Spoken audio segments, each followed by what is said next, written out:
1911ஆம் ஆண்டு இத்தாலியில 106 பேரோட ஒரு லக்ஸூரியஸ் ட்ரெயின் மகிழ்ச்சியா தன்னோட பயணத்த தொடங்குது. அந்த ட்ரெயின் மலைக்குள்ள இருந்து டனலுக்குள்ள போய் வெளியில வரணும். ஆனா, அன்னைக்கு என்ன ஆச்சுன்னா, டனலுக்குள்ள போனது மறுபக்கம் வெளிய வரவே இல்ல. என்ன நடந்ததுன்னு யாருக்கும் ஒண்ணுமே புரியல. போலீஸ் தேடியும் டனலுக்குள்ள ரயில் சென்றதுக்கான தெளிவான எந்த அடையாளமுமே கிடைக்கல. ஒரு நாள் கழிச்சு அந்த ட்ரெயின்லேருந்து 2 பேர் உயிரோட வந்ததா சொன்னாங்க. அவங்க என்ன சொன்னாங்கன்னா, ட்ரெயின் வந்து டனலுக்குள்ள போச்சு. அப்ப திடீர்னு முழு ரயிலுமே அடர்ந்த புகையால மூடப்பட்டது. பயந்த நாங்க ஜன்னல் கம்பிய உடைச்சுட்டு வெளிய குதிச்சுட்டோம். அதனால நாங்க தப்பிச்சு வந்துட்டோம் அப்டின்னாங்க.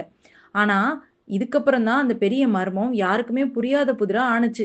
என்னன்னு கேட்டீங்கன்னா, 1911ல காணாம போன இந்த ட்ரெயின இதுவரையும் கண்டுபிடிக்க முடியல. ஆனா, 1845 மெக்சிகோவுல ஒரு டாக்டர், அதாவது ட்ரெயின் தொலைஞ்ச 66 ஆண்டுகளுக்கு முன்பு, ஒரு டாக்டர் ஒரு குறிப்பேட்டுல என்ன சொல்லியிருக்காருன்னா, ஒரு மருத்துவமனையில 104 பேர் மனநிலை பாதிக்கப்பட்ட நிலையில கொண்டு வரப்பட்டதாகவும், ஒரு பதிவு இருக்கு. அவர்கள் நாங்கள் இத்தாலிய சேர்ந்தவங்க. ட்ரெயின்ல வந்தோம் அப்படின்னு சொன்னதாகவும், 1911ஆம் ஆண்டுக்கான ட்ரெயின் டிக்கெட் அவங்க வச்சிருந்ததாகவும் அந்த மருத்துவர் அவரோட குறிப்பேட்டுல குறிப்பிட்டிருக்காராம்.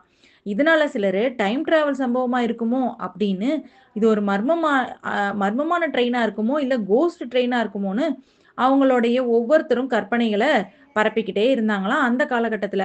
அந்த ட்ரெயினோட பெயர் ஜெனடி ட்ரெயின் அப்படிங்கிறது. Googleல இன்னமும் சர்ச் பண்ணி பாருங்க. இதோட மிஸ்ட்ரீஸ் இன்னமும் கண்டுபிடிக்கப்படாத நிலையில இருக்கு. இந்த பதிவு உங்களுக்கு பிடிச்சிருந்தா like, subscribe rams cartoon Tamil.